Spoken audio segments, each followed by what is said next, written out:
Hi everyone, welcome to Rustic Morning Studio. I'm Yulia and today we're going to paint this soft pink ranunculus using the ink and wash technique, also known as watercolor sketching.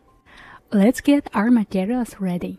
You'll need a jar of water, a palette, watercolors, and two brushes, one larger brush and a thin one for details. We also need a waterproof liner. I'm using a brown one, but black works just as well, and a white gel pen. Have a paper towel nearby to absorb any excess water and paint.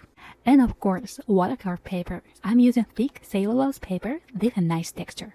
You can find all the materials listed in the description below this video. To save you time, I already prepared my pencil sketch. You can pause the video and create your own light sketch using the flower shape as a guide. If you'd like a cleaner result, you can download a ready-to-use outline for tracing. All the links will be in the description below this video. Let's get started. I'm taking my liner and carefully tracing over the pencil sketch. Don't aim for perfectly straight lines, let them feel a bit organic, with slight curves and small breaks. This will make your piece look more natural and interesting. Once you're done, gently erase any remaining pencil marks with an eraser.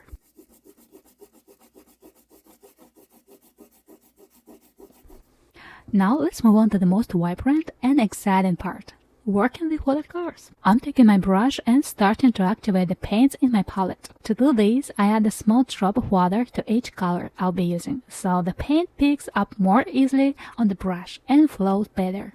Now let's begin painting. We'll start with the first layer, applying a very light pink wash over the entire flower. I dilute the paint quite a bit with water to keep the color soft and transparent. Next, I prepare a violet shade. If you don't have one, you can use blue or mix pink with blue. I also take a reddish magenta color and dilute it with water as well. I begin applying the light pink wash to the petals.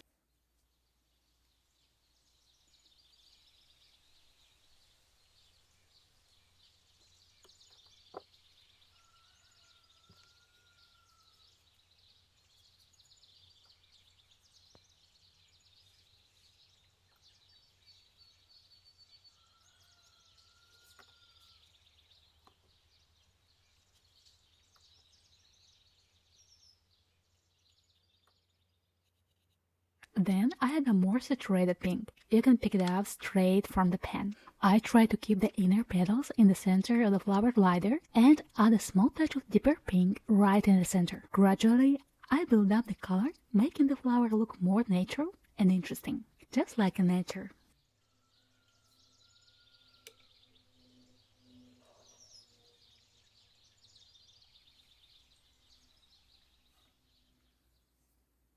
I add a few reddish magenta tones here and there. At this stage, we're working wet on wet, allowing the colors to blend softly into each other.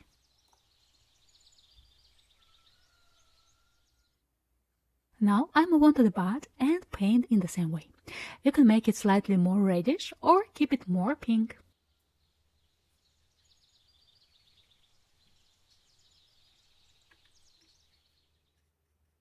At the end, I gently lift some of the excess paint with a clean, slightly damp brush to bring out the light on the bud. Now let's move on to the stems. For this, I'm using a grassy green and applying it to the leaves and stem. If the green slightly blends with the pink, that's perfectly fine. It will actually make the piece look more natural. I also gently lift some of the paint with a clean, slightly damp brush to bring out the light on the stem.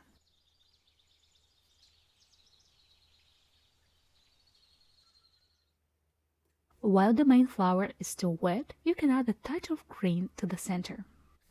If it has already started to dry, simply add a few light touches of green and soften them with a bit of water. Now we've finished the first layer. Next, we'll add more depth and detail to the flower. For that, we'll need to let everything dry completely. You can use a hair dryer or let it dry naturally.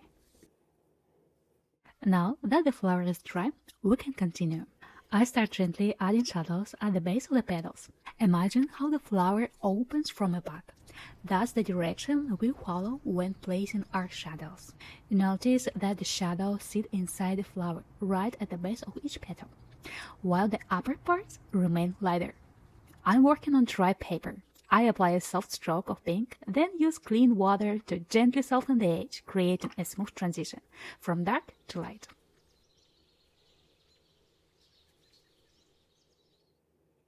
I continue this process on the rest of the petals. The colors may softly blend into each other.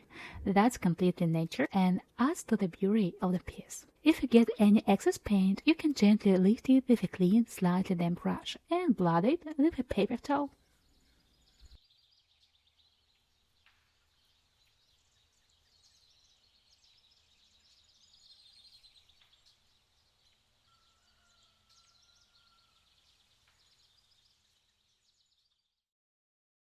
Now let's move on to the second stage, working with shadows. We'll start adding deeper tones to make the flower look more natural and dimensional. I take a violet color and mix in a bit of pink to create a richer, more interesting shade.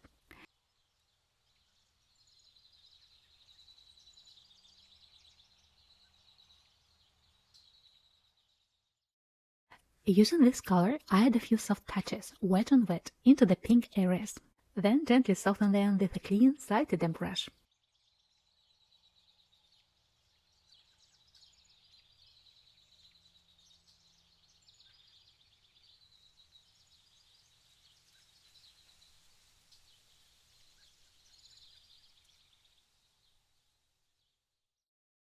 I continue working on the rest of the petals, following their natural direction.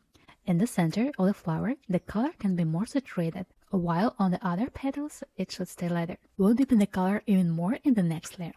But for now, we're focusing on this second layer.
Now moving on to the bud. I add a more saturated pink or slightly reddish tone at the base, and softly blending a touch of violet.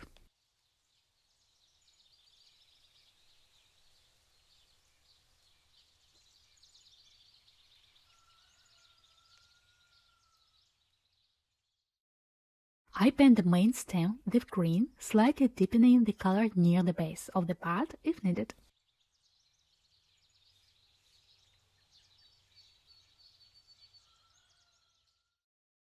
Then I mix a bit of green into the violet and use this shade to add shadows to the stem, leaving a soft highlight, a shadow on one side, light on the other. You can do the same with leaves, adding just a touch of shadow. If any paint flows into the highlight, gently lift it with a clean, slightly damp brush.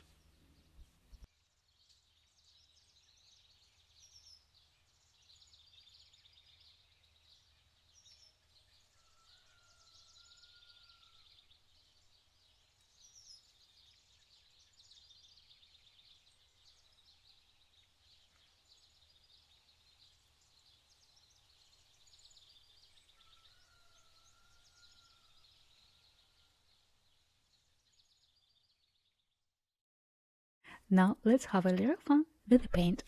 I'd like to add some splatter. You can use a fan brush or just a regular brush. I load my brush with pink paint and gently tap it to create small delicate brushes around the flower. Then I switch to a larger brush and add a few bigger drops of water, placing them around the flower as well.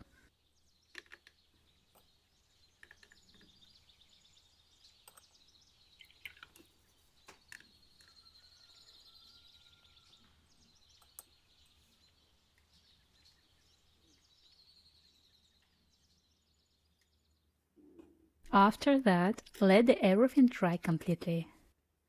After everything is dry, we can finish up the watercolor part. I'm adding a few water shadows to some of the petals. Here, we're working on dry paper. I apply a stroke, then soften it with water to create a smooth transition, just like we did earlier. In the same way, I continue working on the rest of the petals, making the flower look more dimensional.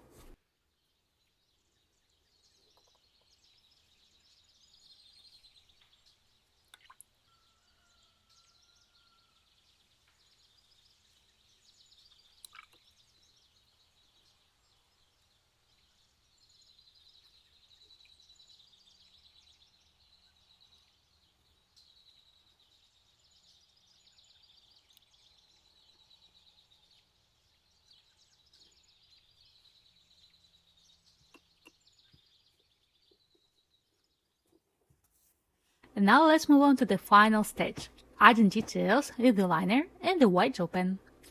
I take my liner and begin adding thin veins starting from the base of the petal in the shadow area and pulling them upward along the shape of the petal. This helps deepen the shadows even more.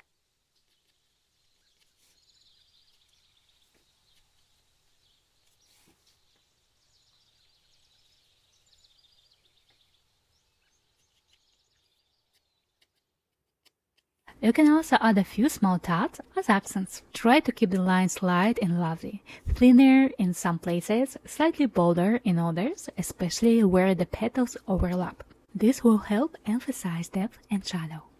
I continue working through all the petals, following their shape and the way the flower opens.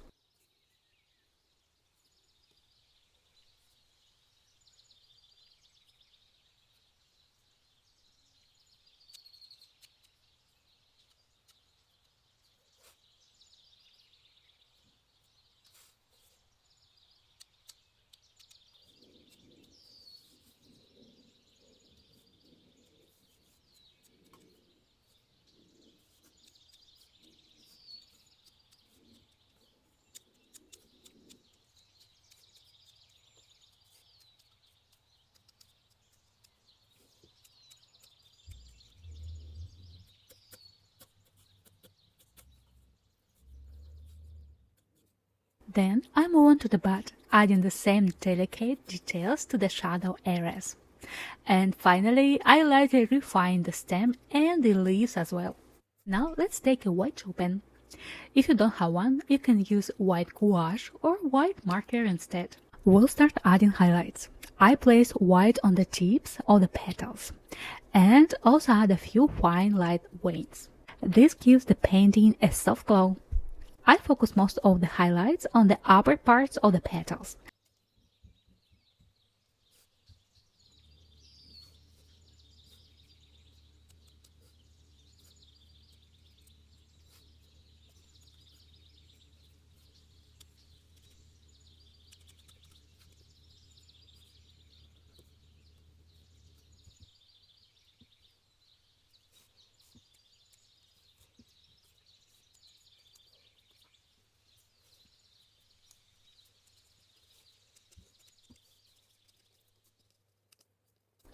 Then I move on to the bud, adding a few details and lightly refine the stem as well. And of course, my favorite part, a few extra dots here and there for a bit of interest.